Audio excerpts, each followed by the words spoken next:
সেই কারণেই আমরা যারা নতুন কমিটি আমরা তৈরি করেছি ওনাকেই আমরা সভাপতি হিসেবে গ্রহণ করেছি।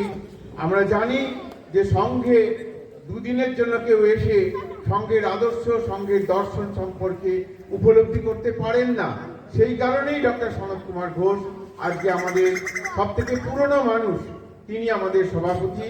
এটা আমাদের গর্ব এবং আনন্দ।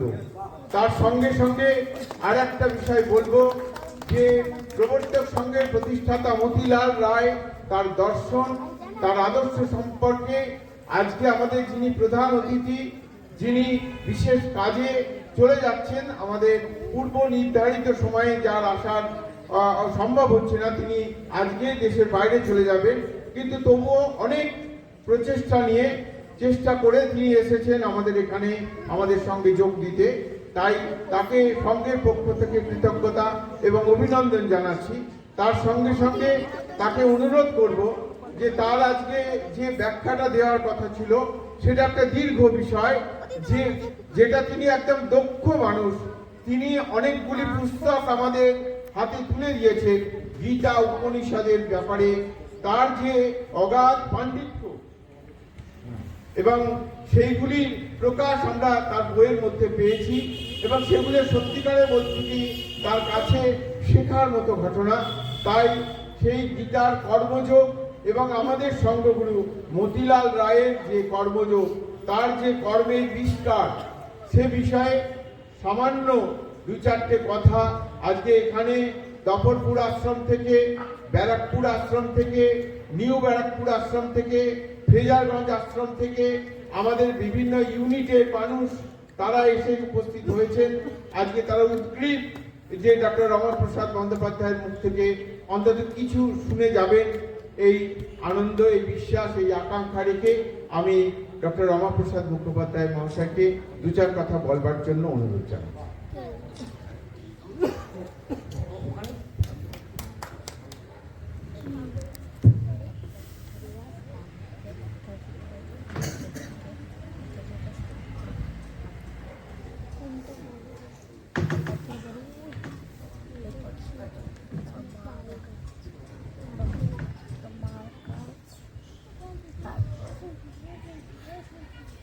আমি প্রথমে আচার্য মতিলাল রায়ের উদ্দেশ্যে আমার প্রণাম নিবেদন করি, সংঘ মাতার উদ্দেশ্যে প্রণাম নিবেদন করি। মাননীয় সভাপতি মহাশয়, এখানে বিশিষ্ট আপনারা সকলে, প্রদীপ বাবু এবং তার সহযোগী সবাইকে আমার শ্রদ্ধা এবং শুভেচ্ছা জানাই। প্রবর্তক সংঘ একটা খুব বড় বিষয় এবং বড় ভূমিকার অধিকারী। প্রবর্তক সংঘের অতীত খুব বিখ্যাত অতীত এবং খুব দীর্ঘ, তার প্রভাব বিস্তারী এক অতীত। বলতে গেলে এখানে যদি মতিলাল রায় সেদিন শ্রী অরবিন্দকে আশ্রয় না দিতেন, যদি সেই সুযোগটা না হতো, তাহলে পন্ডিচেরি ফিনোমিনানটা ওয়ার্ল্ডে আসতো কিনা একটা সন্দেহ থেকে যায়। ভগবানের ইচ্ছায় সেটা হয়েছে, এবং সেই দিনই প্রথম যখন আসলেন তখনই তার সঙ্গমাতা, যিনি তার সঙ্গে পরিচয় সূত্র ওখানেই, আর সেই পরিচয়টি বাড়তে বাড়তে কত বড় হয়ে গেল। এই সংঘ তার ভূমিকা শুধু একটা দিকে নয়, আপনারা যারা কাজ করছেন বিভিন্ন ক্ষেত্রে, বিভিন্ন অঙ্গে, আপনারা জানেন যে আপনারা কোন প্রেরণায় কাজ করছেন। এটি ভগবানের একটা যেন নির্দিষ্ট করে দেওয়া, একটা ভগবানের আশীর্বাদপূর্ণ একটা সংঘ প্রতিষ্ঠা হয়েছে। একটা অর্গানাইজেশন যখন চলে, তার জীবনে নানা রকম ঝড়ঝাপটা আসে, নানা রকম বিভ্রান্ত অনেক সময় আসে, সেগুলোকে কাটিয়ে উঠতে হয়। কাটিয়ে উঠে আবার সবাই হাতে হাতে হাত মিলিয়ে চলতে হয় আগামী দিনে। মতিলাল রায় শুধু আমাদের যে রাজনৈতিক, ভারতবর্ষের যে রাজনৈতিক দর্শনের, রাজনৈতিক যে অভিজ্ঞা অথবা রাজনৈতিক যে অভিযান, তারই কি উনি একজন নেতৃত্বদানকারী ছিলেন তা নয়। আপনি দেখবেন যে অধ্যাত্মের বীজটি পন্ডিচেরি বা পুডুচেরিতে বপন হয়েছিল, সেই অধ্যাত্মের বীজ সেখানে ওনারা যখন ছিলেন দুজনেই, সেই সময়কার প্রতিদিনের কাহিনী যদি দেখেন তাহলে দেখবেন there are a lot of details, lot of small details, অনেক ছোট ছোট ডিটেলস আছে যেগুলো ভীষণভাবে ইম্পর্টেন্ট। সংঘজননী এখানে আপনারা যে প্রতিদিন নিত্য যে তাকে আপনারা পূজার আসনে বসিয়েছেন এবং প্রতিদিন পূজা নিবেদন করেন এবং সবাই মিলে যে ধ্যানে অনুভবে মতিলাল রায় এবং সংঘজননী দুজনকে অনুভবে নিয়ে আসেন, এটা ভগবান, আমাদের শাস্ত্রে আছে ভগবান লাভ, সেটি অনুভবের বিষয়, উপলব্ধির বিষয়। উপলব্ধিটি তখন খুব সহজ হয়ে যায় যখন উপলব্ধির পেছনে একটু গুরু পরম্পরা থাকে, আর গুরু পরম্পরাটি যদি স্ট্রং হয় তাহলে উপলব্ধিটি আরো স্ট্রং হয়। আপনারা হয়তো এখানে সবাই আছেন যারা অত্যন্ত জ্ঞানী এবং অত্যন্ত শ্রদ্ধেয় ব্যক্তি, তারা নিশ্চয়ই আপনাদের সঙ্গে নিশ্চয়ই আলোচনায় আসেন এবং নিশ্চয়ই আপনারাও চর্চা করেন। আমি শুধু উপনিষদের একটা ছোট্ট কাহিনী বলবো, কাহিনী না, একটা ছোট্ট খণ্ড কাহিনী আমি বলবো। সত্যকামের কথা সবাই হয়তো জানেন। সত্যকাম কিভাবে জ্ঞান লাভ করলেন। একটা বালক 12 বছরের, সে তার গুরুর কাছে, গৌতমের কাছে এসেছিল। সে যখন আসে তখন পরিচয় পায়নি, মা তাকে ঠিকভাবে পরিচয় বলতে পারেনি, তাই সে এসে বলেছিল আমি জাবালা পুত্র সত্যকাম। এই সত্যকামকে গুরু গৌতম যখন গ্রহণ করলেন, সত্যকাম সেই গুরুর কাছে যখন আসন পেলেন, তার আশ্রমে সুযোগ পেলেন, তার স্কুলে পড়বার সুযোগ পেলেন, তার শিষ্য হওয়ার সুযোগ পেলেন, তখন সত্যকাম আনন্দে আপ্লুত হয়ে গেল। কিন্তু গুরু বললেন, একটা অসম্ভব কাজ দিয়ে বললেন তোমাকে এটা করতে হবে। আর সেই অসম্ভব কাজটি হলো 200-র বেশি গাভী, তারা সব অসুস্থ রুগ্ন, তাদেরকে নিয়ে জঙ্গলে যেতে হবে, আর জঙ্গল থেকে ফেরা যাবে না যতক্ষণ পর্যন্ত শর্ত পূরণ না হয়। শর্ত পূরণ কি? সংখ্যা 1000 হবে আর সবাই সুস্থ হয়ে যাবে। এই শর্ত পূরণ যখন হবে তখন ফিরে আসবে। তা একটা দিন আসলো, সত্যকাম ফিরে আসতে পারল। একজন ওয়েস্টার্ন স্কলার ম্যাক্স মুলার, তিনি এই ঘটনাটি বর্ণনা করতে গিয়ে বলেছেন যে এরকম ক্রুয়েল টিচার, এরকম নিষ্ঠুর শিক্ষক ইতিহাস কখনো দেখেনি। মানুষের সভ্যতার ইতিহাসে বা মানুষের জানা পর্বে এরকম নিষ্ঠুর শিক্ষক দেখা যায় না। যে একটা 12 বছরের ছেলেকে বনে পাঠিয়ে দিল, তার সঙ্গে 200-র বেশি গাভী পাঠিয়ে দিল, জঙ্গলে সমস্ত বাঘসিংহরা আছে জেনে, তারা তো সবাইকে খেয়ে ফেলবে, ওই বালকটিকে তো নেবে আর তার গাভীদেরও নেবে। এমনই তারা মন্তব্য করেছিলেন, যথাযথ। বাইরে আপাতভাবে দেখলে তাই মনে হয় যথাযথ, কিন্তু এর মধ্যে একটা অন্তর্নিহিত তাৎপর্য ছিল। গুরুর কাছ থেকে আদেশ পেয়ে সত্যকাম আনন্দের সঙ্গে চলে যান বনে। আর যে সমস্ত হিংস্র যারা পশু, যারা হিংস্র পশু, তারা সব বন্ধু হয়ে গেল। সত্যকাম প্রথম যে চতুর্বেদের পাঠ পেলেন, চতুর্বেদের পাঠ কোনো গুরুর কাছ থেকে পেতে হয়, প্রকৃতির কাছ থেকে, নানা সোর্স থেকে পেলেন। বনের পশুরা এসে ব্রহ্মবিদ্যা শিখিয়ে গেল, আকাশের বিদ্যুৎ এসে ব্রহ্মবিদ্যা শিখিয়ে গেল। সত্যকাম চতুষ্কল ব্রহ্মের পাঠ পেয়ে গেল। এটা আমাদের ভারতবর্ষের ঐতিহ্য। এই এখন যারা এনভায়রনমেন্টাল সায়েন্টিস্ট, যারা এনভায়রনমেন্ট নিয়ে পড়ছেন, আমি পৃথিবীর বহু জায়গায় এটা বলবার চেষ্টা করছি যে তোমরা আমাদের যে আদি বেদ এবং উপনিষদ তার কাছে আশ্রয় নাও।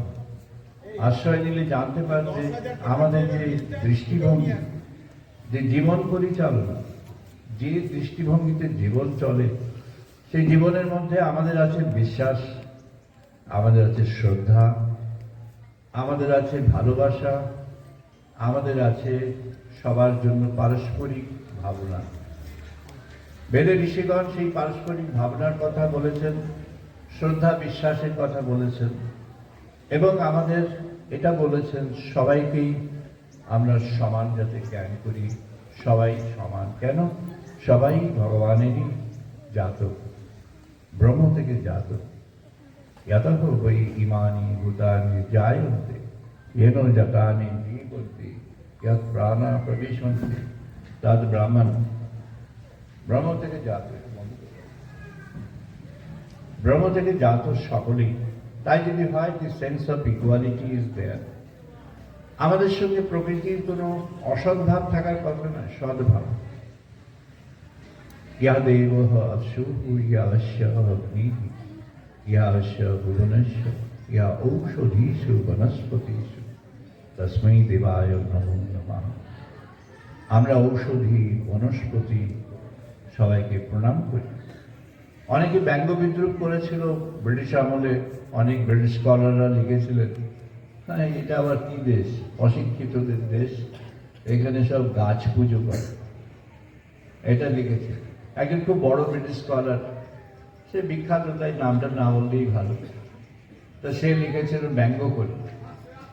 তো আজকে যারা এনভায়রনমেন্টাল সায়েন্স নিয়ে গবেষণা করছেন, প্রচার করছেন, তাদের জানা দরকার যে যদি সারা পৃথিবীতে এই মনোভাবটা গড়ে উঠত যে হ্যাঁ গাছকেও সম্মান দিতে হয়, গাছকে পুজো করা যায়, তাহলে মনে হয় প্রকৃতির এই কার্বন নিয়ে যে সমস্ত সমস্যা হচ্ছে এগুলো মনে হয় হতো না।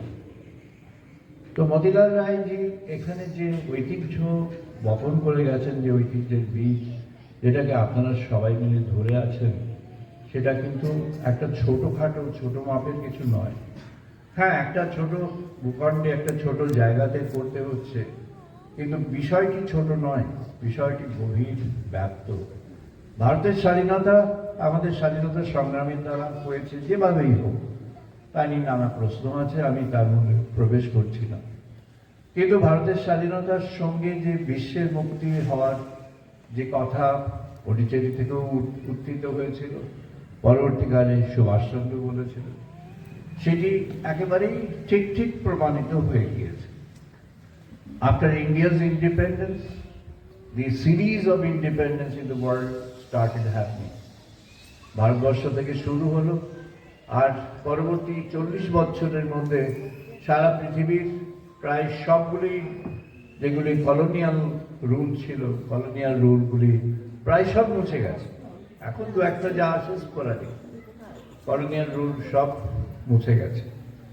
এবং এটা মুছে গেছে, ইন্সপিরেশন এসছে, ফ্রিডমের ইন্সপিরেশন থেকে এসছে। আমাদের দেশে ফ্রিডমের ইন্সপিরেশনটা ছিল অন্যরকম। আমাদের দেশে নিজের মুক্তি এটি সবটাই ছিল না। নিজের মুক্তি ছিল একটা কারণে, সেই কারণটি হলো জগতের হিত সাধন, ওয়েলফেয়ার অফ দ্য বার্ড। নিজের মোক্ষ আর জগতের মুক্তি দুটি একসঙ্গে। আপনি যদি একজন দুঃখী মানুষের পাশে দাঁড়ান, একজন যিনি ক্রাইম পার্সন, তাকে যদি আপনি তার পাশে দাঁড়াতে পারেন, একজন পৃথিবীর যে কোনো কোনায় একজন, আপনি পৃথিবীকে আরো এগিয়ে যাওয়ার জন্য সহযোগ দিচ্ছেন। আপনি একজনের হাত যদি ধরে থাকেন, যার হাতটি ধরা দরকার, সেই হাতটি ধরার মধ্য দিয়ে আপনি আমাদের যে ধরিত্রী মাতা, ধরিত্রী মাতার উপযুক্ত সন্তানের মতো আপনি ধরিত্রী মাতার সেবা করছেন। আমাদের এই দৃষ্টিভঙ্গিটি আমাদের চিরকালীন, এদেশের চিরকালীন দৃষ্টিভঙ্গি। মতিলাল রায়জি যখন এখানে শুরু করলেন, সেই সূচনার মধ্যে ছিল একটা ব্যাপক দৃষ্টিভঙ্গি। দেশের মুক্তিটি দরকার ছিল। দেশের মুক্তি না হলে আপনি স্বাধীনভাবে পথ চলা, কথা বলা, এটি আপনি পারবেন না। তাই দেশের মুক্তিটা প্রারম্ভিক, ইনিশিয়াল প্রায়োরিটি ছিল। দেশের মুক্তির সঙ্গে সঙ্গে যখন আরো এগিয়ে যাওয়া হবে, তখন নিজের অভ্যন্তরের জগৎকে বুঝতে হবে। আত্মানুমোক্ষার্থনা, নিজের মধ্যে নিজের মুক্তি, নো thyself, সক্রেটিস বলেছিলেন ফ্রম দি ওয়েস্টার্ন ওয়ার্ল্ড। নিজের মুক্তির সঙ্গেই সেই অধ্যাত্মের বিচারটি শুরু হয়। কিন্তু নিজের মুক্তি যখন ভগবত বিচারে হয়, তখন সেখানে সেটি আর নিজের মধ্যে থেমে থাকে না, সেটি বড় হয়ে যায়, ব্যাপক হয়ে যায়। মানুষটি একটা ছোট মানুষ, ছোট আকারের, তার পরিচয় আছে, তার পরিমিতি আছে, কিন্তু তখন তার কাজ, তার চিন্তা, তার ভাবনা, এটি যেন বিশ্বব্যাপ্ত হয়ে যায়। এমনই এই প্রবর্তকের প্রবর্তনা এমনই হয়েছে। আপনারা এটিকে আরো এগিয়ে নিয়ে যাচ্ছেন। আপনারা সবাই হাতে হাত মিলিয়ে আরো এগিয়ে নিয়ে যান। শহরের যারা অন্যান্য কেন্দ্রে যারা আছে, অন্যান্য কাজের মধ্যে যারা আছে, আমি আশা করব তারাও এদিকে মনোযোগ দেবেন এবং মনোযোগ দেওয়ার জন্য আগ্রহী হবেন। আমি আপনাদের সবাইকে অশেষ ধন্যবাদ জানাই।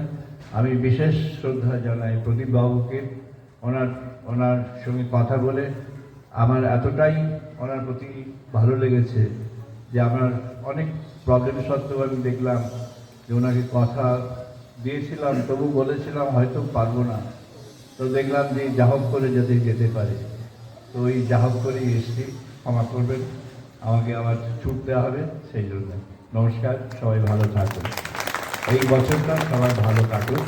2026 wish you all happy new year 2026। নমস্কার।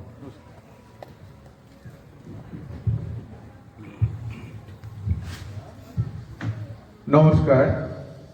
অত্যন্ত ঋদ্ধ, তাৎপর্যময় এবং আজকের দিনে প্রাসঙ্গিক একটি বক্তব্য আমরা পেলাম। যদি আজকে কোনোভাবে ডক্টর রমাপ্রসাদ বন্দ্যোপাধ্যায় আমাদের মধ্যে না আসতেন, তাহলে খুব সংক্ষিপ্ত কিন্তু এত তাৎপর্যময় যে বক্তব্য আমরা শুনতে পেলাম, তা থেকে বঞ্চিত হতাম। প্রবর্তক সংঘ এবং মতিলাল রায়, তার যে বিস্তারিত কর্মকাণ্ড, যা শুধু আমাদের জাতীয় নয়, আন্তর্জাতিক ক্ষেত্রে যে ভূমিকা প্রবর্তক সংঘের প্রতিষ্ঠাতা মতিলাল রায় রেখে গেছেন, যার সেইভাবে গুরুত্ব সারা ভারতবর্ষে আজও মানুষের কাছে বলতে গেলে একেবারে তাকে অবহেলা করা। আজকে সেই দিনটাই খুবই বারে বারে হৃদয় থেকে একটা ক্রন্দন ধ্বনি আসে, যে মানুষটা প্রিন্স দ্বারকানাথ ঠাকুরের পরে প্রথম ভারতবর্ষে কর্পোরেট একটা সংস্থা তৈরি করবার চেষ্টা করেছিলেন। এই প্রবর্তক নামক একটি ব্র্যান্ড তৈরি করেছিলেন, যার নেতৃত্বে প্রবর্তক ব্যাংক, প্রবর্তক জুট মিল, প্রবর্তক প্রেস, প্রবর্তক ফার্নিচার, প্রবর্তক পাবলিকেশন, প্রবর্তক নিউজ পেপার, প্রবর্তক ডেয়ারি, প্রবর্তক এগ্রিকালচার, কত বলবো, সমস্ত ক্ষেত্রে প্রবর্তক কমার্শিয়াল, প্রবর্তক ইন্স্যুরেন্স, প্রত্যেকটি ক্ষেত্রে প্রবর্তক সেই সময় সারা ভারতবর্ষের মানুষের কাছে একটা দিকদর্শন হয়ে গিয়েছিলেন। যার জন্য বিধানচন্দ্র রায় প্রবর্তক সংঘে এসে বলেছিলেন, মতিবাবু আপনি প্রবর্তক সংঘের নয়, সারা ভারতবর্ষের রত্ন। মহাত্মা গান্ধী ভারতবর্ষে এসে বলে আমাদের প্রবর্তক সংঘে এসেছিলেন। 1926 সালে চন্দননগর স্টেশনে যখন তিনি উপস্থিত হলেন, সেই সময় চন্দননগরবাসীর পক্ষ থেকে ঘোড়ার গাড়ির ব্যবস্থা করা হয়েছিল। উনি ঘোড়ার গাড়িতে চাপেননি, কস্তুরবা গান্ধী সহ হাঁটতে হাঁটতে প্রবর্তকে এসে পৌঁছেছিলেন।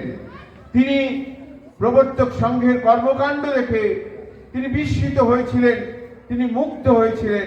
বলেছিলেন, আমার সাবরমতীতে এই কাজ আমি করতে পারিনি, যে কাজ আপনি করে দেখালেন, মতিবাবু আপনি চন্দননগরের মধ্যে প্রবর্তক সংঘের মধ্যে সীমাবদ্ধ না থেকে সারা ভারতবর্ষকে নেতৃত্ব দিন। সেই স্বীকৃতি আজও অবহেলিত আমাদের গুরু, আমাদের সকলের গুরু মতিলাল রায়। আজকে এই মঞ্চে ডক্টর রমাপ্রসাদ বন্দ্যোপাধ্যায়, তার সঙ্গে আমার খুব বেশি দিনের পরিচয় নয়, কিন্তু তার মধ্যে প্রবর্তক সংঘের প্রতি তার যে শ্রদ্ধা এবং সম্মান, সেই সম্মানকে আমরা হৃদয় দিয়ে গ্রহণ করলাম এবং আগামী দিনে তিনি যাতে প্রবর্তক সংঘের পাশে থাকেন তার জন্য আমরা প্রবর্তক সংঘের সদস্যা ভক্ত অনুরাগীদের পক্ষ থেকে তার কাছে একান্ত আবেদন জানাচ্ছি। তিনি আমাকে কলকাতায় ওনার যে অফিস সেখানে নিয়ে গিয়ে যেভাবে আপ্যায়িত করেছিলেন, সেটা আমাকে নয়, সেটা প্রবর্তক সংঘকে। এবং তাকে আমি একটা আবেদন জানিয়েছিলাম যে মাননীয় বন্দ্যোপাধ্যায় মহাশয়, আমাদের স্বর্ণ খনি আছে, কোনো টাকা পয়সা আমাদের বাড়ি ঘর জমি জায়গা নয়, আমাদের স্বর্ণ খনি নিহিত আছে প্রবর্তক সংঘের পাতায় পাতায়, নবসংঘের পাতায় পাতায়, স্ট্যান্ডার্ড বিয়ারের পাতায় পাতায়, দ্বি প্রবর্তকের পাতায় পাতায়, অতিরিক্ত প্রবর্তকের পাতায় পাতায়, সাধনা প্রেসের পাতায় পাতায়। সেই জায়গাগুলো যাতে এখনো আমরা যদি সেগুলোকে সংরক্ষণ করতে পারি, সে ব্যাপারে আপনাকে পাশে চাই, এই আবেদন রেখে এসেছিলাম। পরিবর্তে তিনি আমাদের পুরো হৃদয় দিয়ে প্রবর্তক সংঘকে গ্রহণ করেছেন, তার জন্য সংঘের পক্ষ থেকে আমাদের ব্যক্তিগত কৃতজ্ঞতা এবং সংঘের পক্ষ থেকে তাকে সাধুবাদ জানাচ্ছি। এই বলে আমার বক্তব্য শেষ করছি। নমস্কার। আমি সবার সামনে বলছি, আমি কয়েকটি বই নিয়ে এসেছি, সবই আমার লেখা। তো এগুলি আমি প্রেসিডেন্ট সাহেবের কাছে দিচ্ছি, ডক্টর ঘোষের কাছে বা গ্রহণ করবার জন্য, এগুলি আপনাদের লাইব্রেরির জন্য। আর আমি আমাদের এক্ষুনি 5 মিনিটের মধ্যে আমাদের আমার পক্ষ থেকে প্রবর্তক সংঘের উদ্দেশ্যে আমরা 20,000 একটা প্রস্তাব করছি, সেটা আপনারা যেভাবে ইউজ করতে চাই করতে পারেন। আমি এবার আমাকে চলে যেতে হবে, আমি এবার আসবো। হ্যাঁ, সবাইকে নমস্কার।